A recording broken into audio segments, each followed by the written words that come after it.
Welcome to Career Tools. This week, assessment centers, team problem solving. You're going to be surprised. Here we go. Folks, at Career Tools, we talk about two things for your career: results and relationships.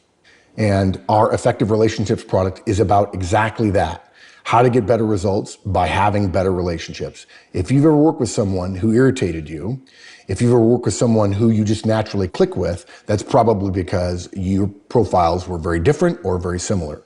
If you're working with somebody different than you, you need to know the basic behaviors that you take for granted that they don't, and what behaviors you can engage in to work more effectively with them. Each of the casts in the series, and there are over 30 of them, are 3 hours long and have 20-page show notes. And when you buy the cast, you also get the show notes with it. We encourage you to take a look at Effective Relationships. Just go to the website. So I used to not like assessment centers because I thought they were just reasons for companies to find different ways to say no because they weren't any good at interviewing. I've since learned that the better companies tend to use them, and they're broadening the skills that they're looking at in a different way. And so I actually like them now. We've talked about them before in terms of role play exercise, and we talked about the basics. But in some cases, they do team problem solving exercises. They do. They put you with 4 or 5 other people, and you inevitably get the case of there's a very small piece of prey, and the group tears at the prey together, which is very bad, by the way. So what are we going to talk about? First of all, read the information carefully. Second, think about what's being assessed. Because you're going to get that wrong, probably. Yeah. Choose what role to play in the context of the job, which sounds quite complicated, but it's less complicated when we explain it. And don't look for a right answer.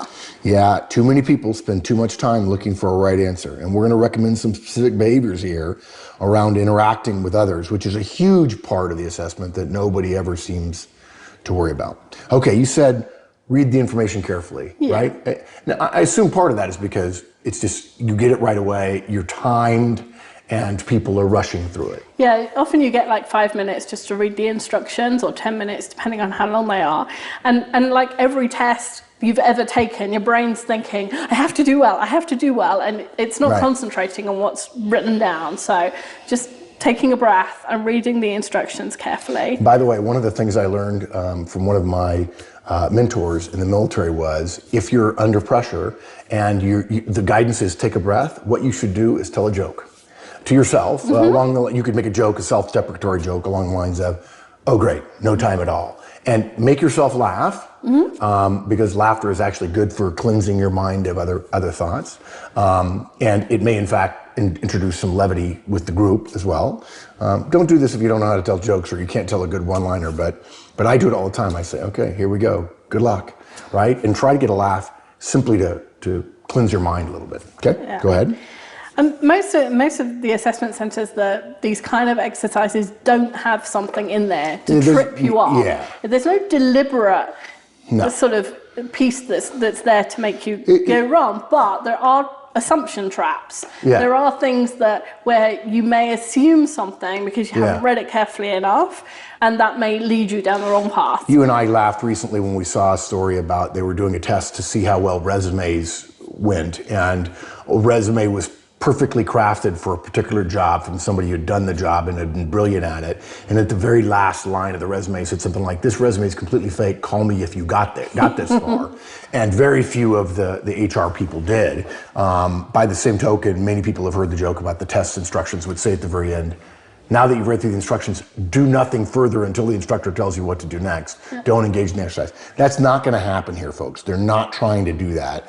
If they say they're going to give you a role play or a team problem solving thing, that's exactly what it is. It's exactly the reason for it.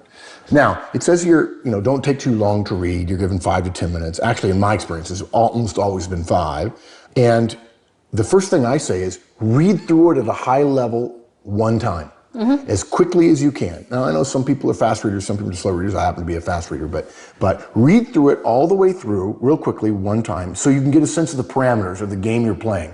If you're playing football or baseball or basketball or actual football, you know by definition the parameters of the field, the rules, everything else. You don't know that here. And what ends up happening is a lot of people go real slowly, making sure they're checking on everything, and they don't get to the end. Yeah. It's not that there are any Easter eggs at the end, but rather you read through it once very quickly, like in a minute and a half, and then you take the next 3.5 minutes and go back through it again. Knowing what's important. Exactly, yeah. In the same way that when you send emails, you should have the question first, right? And I think too many people go slowly and deliberately. They say, okay, I'm a high C, I'm a detail person, so I'm gonna go slowly and deliberately through it, and then look at through the first half. And then they end up arguing with somebody who read through it all the way and realizes that something that's in the second half is really, really important. Yeah.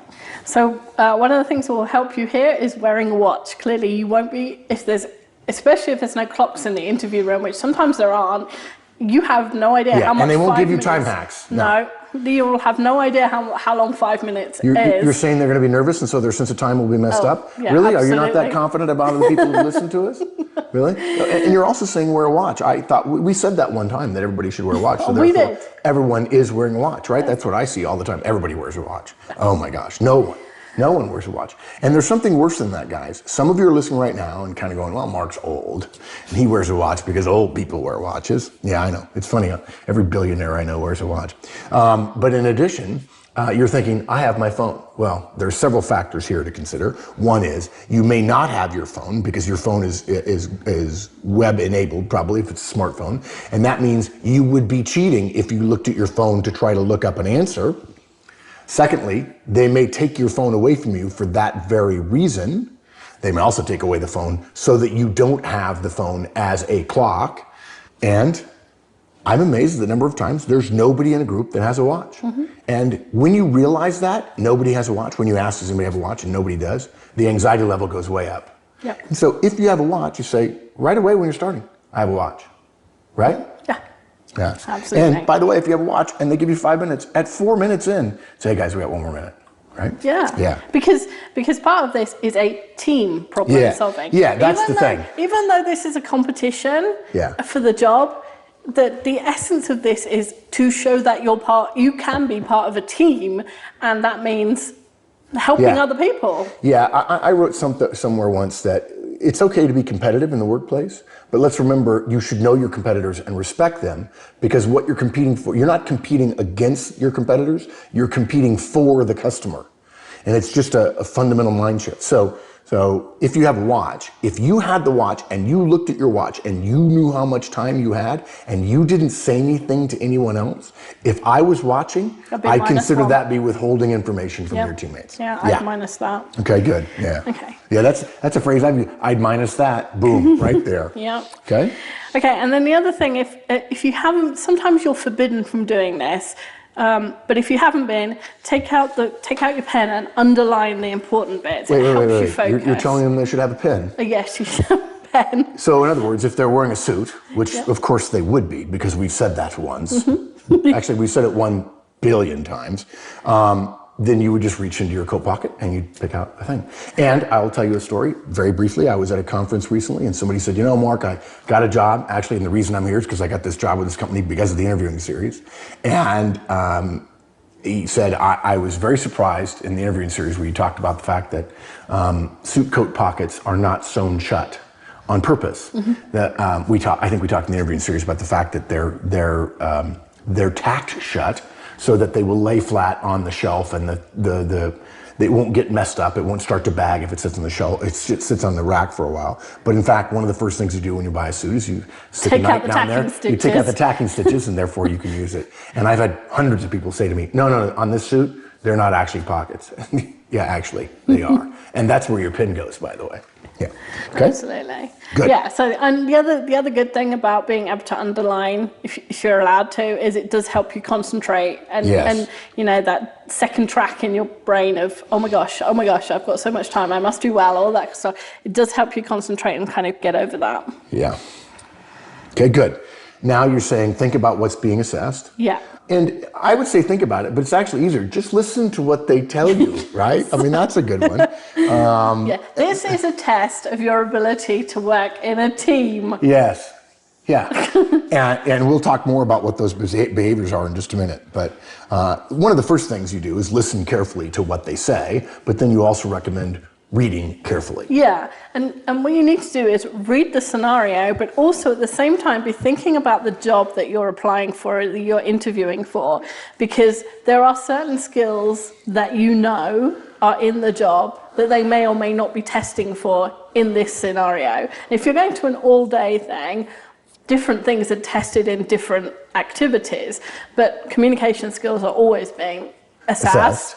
The ability to work with others is always being assessed.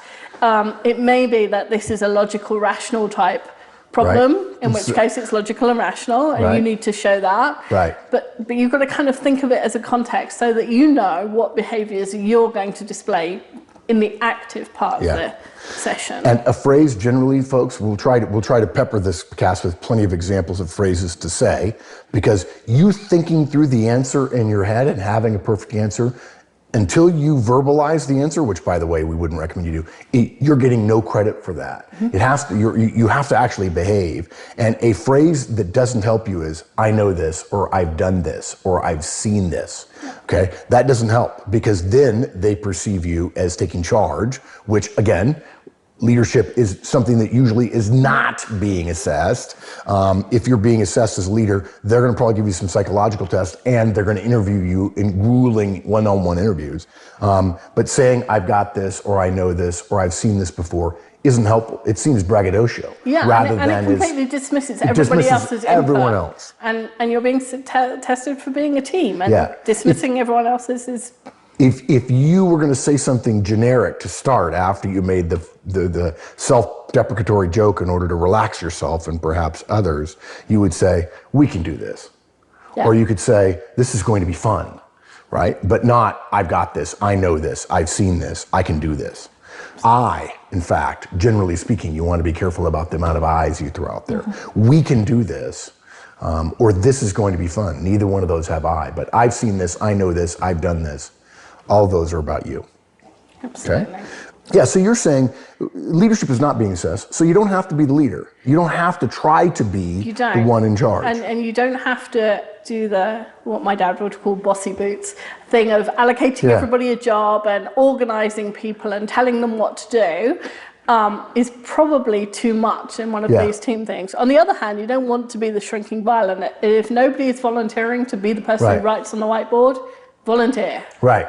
Yeah, in fact, if you feel like the group is hanging back for whatever reason, and by the way, if the group is together when it gets briefed, before the scenario starts, introduce yourself to everybody else. Say, "Hi, I'm Mark. Hi, I'm Wendy." Say hello, and lower the interpersonal tension that happens when a group knows it's going to be assessed against one another and there are no bonds formed. I talked to the people at the DC conference this week that the reason we do introductions at the beginning of our conferences is because even though Mike and I hate them, we do what's effective, because that's what we're supposed to do, not what we like to do. We don't like introductions, but we know that learning is emotional and social. All the data point to it. We don't think that, we're engineers, but the fact is it's true, and we embrace reality around here, and so we do it. Same thing here. You ought to introduce yourself. And if you're thinking nobody else is introducing themselves before it gets started, go ahead and introduce yourself. Then, once it starts, okay, you're right, you don't want to shrink back. If you feel like you're the one that needs to take charge, and that can happen, if you're 1 out of 5 people and you take 20 of these, 1 out of every 5 times, assuming randomness, you're going to be the one that's in charge. And if that's the case, then what you can say, rather than saying, you do this and you do this and you do this, you could say, "Bob, would you be willing to do this?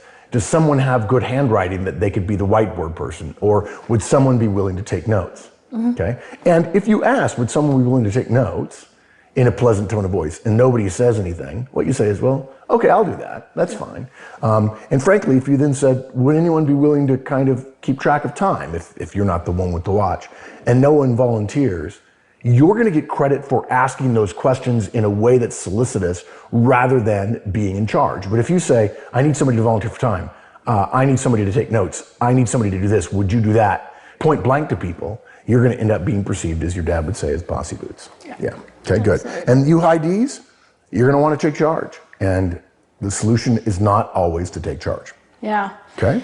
And one thing you can do if you are allowed to write on your paper is just to write down in some kind of shorthand what you think is being assessed. Just so that the next time you look down at your paper, you're reminded. Right. So if you feel like, you're 10 minutes in and you look down at your paper and you think, oh, I forgot, they're judging something, communication skills, and I've only said 3 things, that will remind you to speak up. Let's talk about something else. I'll tell you what else I write down, and what I have scored people positive for writing down is the names of other people in the group. Oh, nice. Not everybody has on name tags. Actually, I discovered that name tags make it worse. When you put name tags on people, there's an assumption that because the name tag is there, you should either see it or you should have known the name because you've seen it a couple of times, and so people actually ask less often. Without name tags, people assume, I don't know this person, so I'm going to go ahead and ask them their name. And I promise you one of the behaviors that will give you plus points is if you can't remember somebody's name, again, write them down before, once it starts, write down everybody's name in the corner so you can remember. And then, and even better, write them in a circle in the order in which people are sitting, best of all, if you have that much time.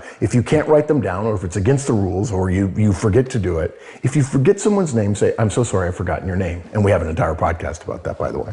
People ask me about that all the time. I don't remember people's names terribly well. I remember some people's names. I don't think I'm terribly good at it, but what I am good at is being willing to admit I was wrong, and people forgive and forgive and forgive and forgive. Yeah. And when I say, I'm so sorry I forgot your name, and you say, I'm Wendy, I say, okay, I'm Mark. And I take the burden off of you to asking me back, okay, and sorry, what's your name? Mm-hmm. And there will be others who think that you've committed a mistake by admitting you don't know people's names. And the assessors will know that they don't use anybody's name, and they will get bigger negatives while you get positives. Yeah, absolutely. Okay, so then the next thing to do, still in the preparation time, is to choose what role to play in the context of the job. So if you're going for a job as a team member in a call center, you're just going to be the person who answers the phone. There's going to be 50 of you in a team. The calls come in, you just answer what's coming in. Then it's unlikely that you're being judged for leadership skills. Right. It's much more likely that you're being judged for communication skills in stressful situations. Right. And so that's the role you want to play. And therefore, don't get bothered if some high D is in the room and is pushing to be the leader. Yeah, right? let them. Let them. It's not, they may get their jollies with that, and it may in fact help them. And guys, I think a lot of times there's an assumption here that it is a zero-sum game. One person wins and everybody else loses. Not true. You're being compared, again, the comment I made earlier, you're not competing with your competitors, you're competing for the customer. If they're bringing in enough people to do an assessment center, there's not one opening. There's multiple openings. Yeah. You don't have to worry that it's a competition against each other. You have to play against what you believe the rules are, as we say, within the context of the job. Yeah. Okay? Yeah, so you're saying demonstrate communication skills, right? Yeah. Which means sometimes asking questions, sometimes making statements. I'll tell you something else too. I call these process statements to process. There's actually a technical name for them, and I'm forgetting it. Something like statements to process, where you essentially acknowledge that something has been done by someone else. You can say, that's a good thought. Now, most people would say, oh, that's a compliment. But actually, in behavioral science, it's not just a compliment. It is group dynamic grease is really that. By the way, that's not the official title of it either. The idea of being able to say, oh, that's a great idea, or I hadn't thought of that, or thanks, Jim, is really powerful. Something else, when you put an idea out there, you might want to say, this occurs to me, or what about this in advance of it? Sometimes you can say, I think it might be 5, or my guess was 9, or pretty sure it's 8, or I'm pretty sure it should be the X rather than Y. You can say that some of the time, and then you can also say, would anyone else agree that it's probably X and not Y? Or how does it sound to you guys that it's X and not Y? Now, some of you are listening and going, well, that's just a statement about X versus Y. No, it's not. You are positing a piece of information, a thought you have, an opinion you have, X versus Y, and that's positing it in several different ways, all of which can be perceived differently by the assessors. And if all you do is say, I think it's X, or I think it's 5, or this one should be blue, you're going to be perceived as opinionated. If you compliment, I think it should be X, I think it should be Y, this one's blue, it's definitely 5, okay, as a way of showing decisiveness, and you never ever say about anybody else, oh, that's a good idea, or thank you for that, or I hadn't thought of it that way. All these phrases work. If you don't say those things, you're going to be perceived as opinionated, narrow-minded, and singular. Yep. And if it's a team assessment, and by the way, there are other people in the room, so it's a team assessment, then you're not going to do well. You might in fact pass, but what you'll also get later in the scenario is people gunning for you. If you repeatedly state your opinion and you don't say anything that gives statements to process relative to the team's interpersonal process of working together, if there's no compliments, if there's no acknowledgement statements of things other people say that you agree with, as opposed to just saying, I agree, which is almost like, I bless your input here, you're going to be perceived as singular. And that's not a good thing in an assessment center or in a team environment. And if you don't think that all of the interstitial moments are being watched, then you're very wrong. So if you upset everybody by being very high D, which is exactly what I would do, and at lunchtime, nobody would know, everyone's standing around in a group and you're not in that group, that's noticed. Yeah. When I went to work at Procter & Gamble, they made me work in the field for like 4 or 5 weeks to understand sales, which meant I didn't know what I was doing. I just smiled a lot and busted my tail. And then they sent me to Cincinnati for training. And in my training, partially because I was the oldest guy in the class, most of them were college graduates, 21, 22, but I was 27 and had spent 5 years in the Army. I got elected president of my sales class, of my sales training class. I think it was like a week long. It may have been 10 days. I don't remember precisely. I still remember some of the people in the class. And we had spent one day together, and then our mentor told us, hey, you guys need to elect somebody that we can communicate through rather than, by the way, guys, this is before email, and just saying, putting it out there, before cell phones. It was very quickly established that I would be the team lead. And I assumed it was because of my age. And so I asked this guy who was actually had been a law student, got out, gotten sick of the law. His name was Jay. And I said, Jay, is it just because I'm older? And he said, no. When we were in the meeting, you kept asking people what other people thought. He said, dude, I would never do that. I don't care what anybody else thinks. I've always been the smartest guy in the room. In fact, Procter hires the smartest guy in the room. It was the first time I was made aware of what had happened to me over 5 years, the organic change that we all go through, our growth process, is that I was engaging in different behaviors. I thought I was smart when I was 21. I thought I was smart when I was 27. But clearly I had had learned how to engage in behaviors that were respectful or complimentary or seemed to be leadership behaviors. I'll never forget that moment. He says, no, you do all the things leaders are supposed to do. I'm like, oh, okay. And it occurred to me, oh, it really is about behavior, isn't it? It's not being about smartest in the room. It's not about analytical. It's not about being in charge like a captain in the Army. That was very, very powerful. And I've never forgotten. Of course, now Manager Tools is built on behavior. Okay. You mentioned before, think about what the assessment is for. What if you can't tell? Assume it's for communication skills. Okay. Because there is no job, I have discovered, there is no job where communication skills are not required. Yes. And every job description I've ever seen or ever written, the communication skills has always been on there. Yeah. So always assume it's for communication skills. And to be clear, communication skills mean, remember, communication is what the listener does, your ability to communicate clearly and respectfully in the achievement of a goal. And when I say communicate, I mean both talk and listen. When other people talk, look at them. When they get done, smile or say thank you or, oh, that's good. Or what does anybody else think?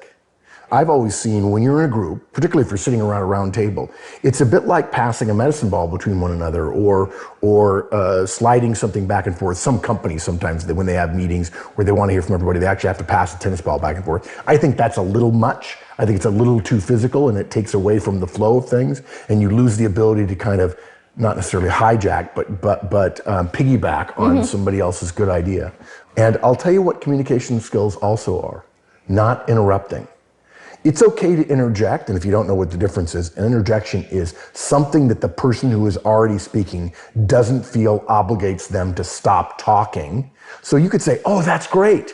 And I could say that to Wendy, and she could keep talking. And that's an interjection, but it's not an interruption. Interruption is I start talking, and she feels she has to stop. You do a lot of interrupting, even if you do it with smiling and compliments as an, oh, what a great idea, and then take over, you're going to be perceived as a bully. I don't know what, I'm trying to think of what the name is, but somebody who's dominant. And It's okay to be dominant. It's not okay to be dominant all the time. You have to be respectful. Now, obviously, we're still working toward a goal.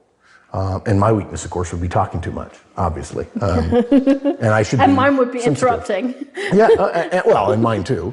And remember again, keep track of time. It may be that you could set a timer on your watch every minute, right? 1 minute's gone by or 2 minutes gone by. Although usually you get 5 minutes to read, but it's not a 5-minute problem solving. No, it's usually like typically 20. to 30 minutes, typically. Yeah. Okay? Talk about and not but. Oh gosh, yeah. So we have don't we have a podcast called And Not But? We do, but yeah. So generally speaking, this comes from grammar. That when you write a sentence, if you write a sentence and put a comma and put but, you can almost always, or you can always put and people will figure out it's the same thing. But as a joke, the joke about the word but, it means it stands behold the underlying truth. The word but emotionally, particularly in charged situations like this, especially when it's preceded by a comma and it's a sentence with two clauses separated by comma and but, essentially says, what I said at the beginning, you should ignore. I'm now going to tell you what I think. Even if you say that's a great idea, John, but you have essentially thrown John under the bus. In fact, our friend Marshall Goldsmith talks very much about adding too much value. Or, hey, that's wonderful, but have you thought about this? That's wonderful, but this is true as well. You can always say, that's wonderful, and this is true as well. And people will be able to draw the conclusion that the two ideas in some way are in conflict. The moment you say but, you're saying, not only are they just slightly in conflict, I am saying this in order to point out the distinctiveness of their conflict. In other words, I disagree with you is basically how it's heard emotionally. Now, some people say, well, Mark, technically but is more precise because there is a conflict. And I say, no, it's not more precise because communication is an emotional activity. Like it or not, you high C's, it is. I don't even like the fact that it is, but it is. And so therefore, it's not enough to be precise if in fact precision takes away from the group's ability to get things done.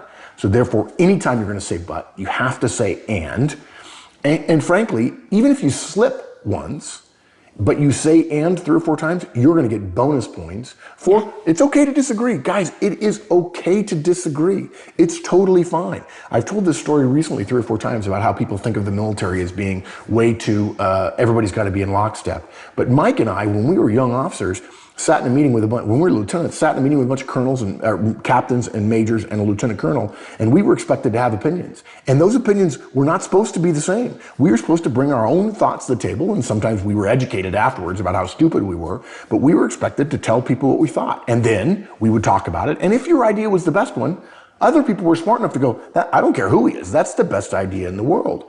And the military is really good at saying you have to have an opinion because you're going to be out on your own and there's nobody to turn to, and you're going to have an opinion that says we're going to go in this direction because I feel confident about it. And at the end, the colonel would make a decision. And then everybody, we would call that murdering the unchosen alternative. I voted for B, A won, and now I'm totally behind A. And if you can't comprehend and communicate out loud that there are different ideas at the table, and that both of them have value, and yet they are both in conflict, at least in part or significantly. If you can't communicate that in your grammar, and you're being a little bit dominant, you're going to get dinged because you're perceived as being singular, as being selfish, as being egotistical, frankly, right? Yeah. Domineering, demanding, so on. Yeah. All of those. And if you're a high D, and guys, if you know your disc, duh, we should do a podcast about this. We should. If you're a high S, guys, you have to step forward sometimes. If you're a high C, don't correct everybody who say, I think it's 8, and say, well, actually it's 7.5. Now, all you're going to be thought of as being Pedantic. pedantic, the school marm, right? Which is not good. Yeah. And if you're a high I, it's really not about you, and you don't need to talk faster and louder than everybody else. Okay, so let's talk a little bit about, there's no such thing really as a right answer. Right. Yeah. In fact, there may be a right answer, or there may be several right answers, but the right answer doesn't hold much value in the assessment. Absolutely. The assessment is more about the process, right, than about the right answer. Yeah. It'd be great if you had a perfect process and you got the right answer, but frankly, I'm not so sure, when I think about assessments, I wouldn't give too much credence to a group that necessarily got the right answer. No. I would be like 95% of that is the process. Yeah, absolutely. And in fact, in a lot of them, I think, thanks to the internet, I think the right answer is probably known by somebody in the group. And if they're not careful, they'll drive to the answer and they'll end up screwing the group in terms of the perception of its process and its team skills and so on. And that person will start saying, ooh, I need to tell that person that 6 is not right, it's 8. And suddenly there will be a vibe in the room that is not positive. And you've got to think the point here is process and not on end result. Absolutely. We used to sometimes give people, we had a scenario that the right answer was irrelevant. And it's actually the scenario that we've put in the show notes for the people that have licenses. You can see a sample show note, a sample right. Scenario. Sample scenario, right. But we used to use that scenario knowing that we didn't care whether they got the answer right or wrong. And then we used to tell them what the answer was. And the reaction to knowing the right answer after the scenario was still counted. So if somebody got very sulky or wanted to argue with us or, just took it badly, that was a bunch of minus points on their sheet of paper. Yeah, when I was 27, 28, 29, 30, maybe even 35, maybe even 40, I admit it, guys, I would have been driven to try to find the right answer. As I got older, I started realizing how process was more and more and more important. But you and I just commented on, I watched a movie called Somm about the Master Sommelier's test, the hardest test. People say it's the hardest test in the world because almost everyone fails every year. And one of the things they have to do is taste wine. And they never tell them what wines were the right, whether or not they got the right answers. They just say they passed or they failed. And both you and I literally could not deal with that concept. I would Kobayashi, I think I put it in the Licensee Weekly newsletter, Things I Think, and said, I would Kobayashi Maru that thing to figure out what the wines were. And actually, if anybody knows the last question on the Mensa test, which is about a guy who goes down to the river and doesn't commit suicide, please tell me, because I've never found the answer to that question, and it's bugged me for 20 years. Yeah. I think that it's okay to drive to an answer. I think you can't do the test and act as if the answer is not important, because if you're not careful, you'll end up being process correct but not show any progress, which would not be good. Yeah. But I think, did we talk about the call center scenario earlier? Didn't you? Yeah. You mentioned a call center. Yeah. If there are, think about it, there are multiple ways to solve problems, right? Yeah. You could send a new product. If there was an error, right? If we're trying to do what amounts to service recovery, which is a classic call or customer service team assessment, right? What are we going to do to help this person? Yeah. You could send them a voucher, you could send flowers, you could send a tech to their house, you could escalate, you could take extra time to explain the situation. And it depends on you and the situation on the phone and all kinds of things. None of those are inherently right or wrong. Obviously, you wouldn't want to spend $1 million on a $5 product. And they expect you to know something about customer service, but not a ton. And that's why they're going to assess the process that you use to get there and how you interact and how you communicate with other people. Now, you mentioned that we have a scenario in here. It just would take too long to go through the whole scenario, and many people can do a search on the internet. But basically, this scenario is a small plane crash. Yeah. And rather than going through it, you want to save everybody the time. Those of you who are licensees, Career Tools licensees, lucky you. The entire thing is put out. It talks about everything on the list and why that thing is valuable or not valuable. So now you'll know on this scenario what the right answer is. And in fact, what I would suggest, if you were doing an interview, and hopefully you've got the interviewing series, one of the things we say in the interviewing series is audio tape your answers and then videotape yourself.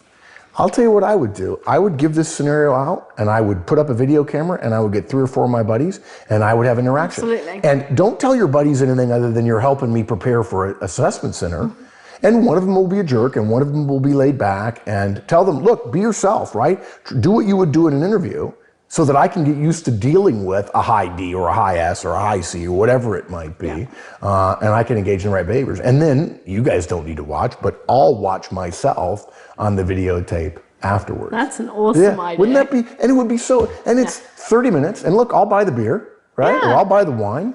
Come on over, have a barbecue. Pizza. That would be cool. Yeah. That would be so cool, especially if you're, in last year of college, and you're all in dorms, so you're all together anyway. Yeah. That would be. But then they wouldn't be able to buy a beer because nobody has any money. Okay, I'm kidding, yeah, cool. sorry. And again, this is a chance for you to practice. And there are too many people who think practice is stuff that happens in your head. Yeah. And it's not. In fact, many of you are nodding your head and going, yeah, those are all good phrases. Ask yourself whether or not at work tomorrow or today you actually use those phrases. And the answer may be no. And life boils down to behavior all too often. Yeah. Okay, I think that's it, right? Yeah. So Okay, read the information carefully, think about what's being assessed, choose what role to play in the context of the job, and don't look for a right answer. I think assessment centers give a lot of people anxiety because they don't know what's going to happen. And now hopefully you're a little bit less anxious. Yeah. And that's a good thing. Absolutely. Good. Thanks all. Bye, everyone. Hope that helped, folks. Too many people make too many bad assumptions, and too many people don't wear watches when they go to assessment centers. Now you know.